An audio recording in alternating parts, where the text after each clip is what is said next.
പക്ഷെ കേരളത്തിൽ ഏറ്റവും ചർച്ച ചെയ്യേണ്ട ഒരു വിഷയം, ഏറ്റവും ഭീകരമായൊരു വിഷയമല്ലേ ദേശീയ പാതയിൽ ഉണ്ടായിരിക്കുന്ന ഈ നിർമ്മാണത്തിലെ അഴിമതിയും തകർച്ചയും?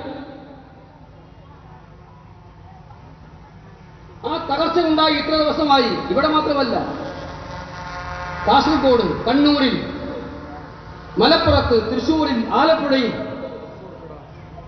ദേശീയപാത നിർമ്മാണവുമായിട്ട്. അതുവരെ ദേശീയപാത എന്ന് പറഞ്ഞാൽ എന്റെ മാത്രം അക്കൗണ്ടിലാണ് എന്ന് പറഞ്ഞ മുഖ്യമന്ത്രി, ബഹുമാനപ്പെട്ട മുഖ്യമന്ത്രി, ഈ തകർച്ച അങ്ങ് ആരുടെ അക്കൗണ്ടിലാണ് പെടുത്തുന്നത്? ഈ ദേശീയപാതയിൽ ഉണ്ടായിരിക്കുന്ന തകർച്ച ഞെട്ടിപ്പിക്കുന്ന വിവരങ്ങളാണ് പബ്ലിക് അക്കൗണ്ട്സ് കമ്മിറ്റി മുമ്പാകെ ഇന്ത്യയുടെ ട്രാൻസ്പോർട്ട് സെക്രട്ടറിയും national highway authority of India ചെയർമാനും ഷെയർ ചെയ്തിരിക്കുന്ന കാര്യങ്ങൾ വെച്ച് നോക്കിയാൽ ഞെട്ടിപ്പിക്കുന്ന കാര്യങ്ങളാണ് കേരളത്തിലെ ദേശീയപാത നിർമ്മാണത്തിൽ നടന്നിരിക്കുന്നത്.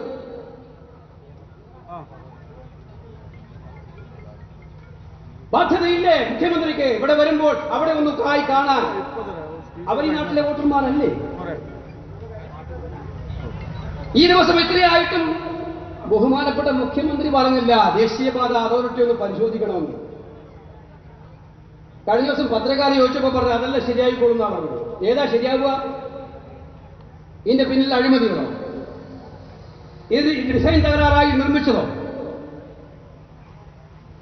ഇവിടെ കാണിച്ചിരിക്കുന്ന എല്ലാ കൊള്ളകളായ്മകളോ? അതല്ല ശരിയായിക്കൊള്ളാമെന്നാണ് മുഖ്യമന്ത്രി പറയുന്നത്.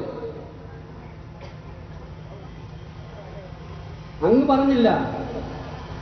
പക്ഷേ പബ്ലിക് അക്കൗണ്ട്സ് കമ്മിറ്റി പറഞ്ഞിട്ടാണ് 3 ദിവസമായിട്ട് ഇന്ത്യയുടെ ചരിത്രത്തിൽ ആദ്യമായിട്ട് ദേശീയപാത അതോറിറ്റിയുടെ ചെയർമാൻ കേരളത്തിൽ ഇരുന്ന് കൂട്ടുകയും കിഴിക്കുകയും ചെയ്തുകൊണ്ടിരിക്കുന്നത്. ഇതിന് മിസ്റ്റർ പിണറായി,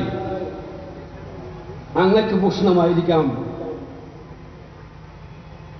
ഈ തകർച്ച, ദേശീയപാതയുണ്ടായ തകർച്ച. പക്ഷെ കേരളം അപമാനം കൊണ്ട് തലകുനിച്ച ദിവസങ്ങളായിരുന്നു ഇതെല്ലാം.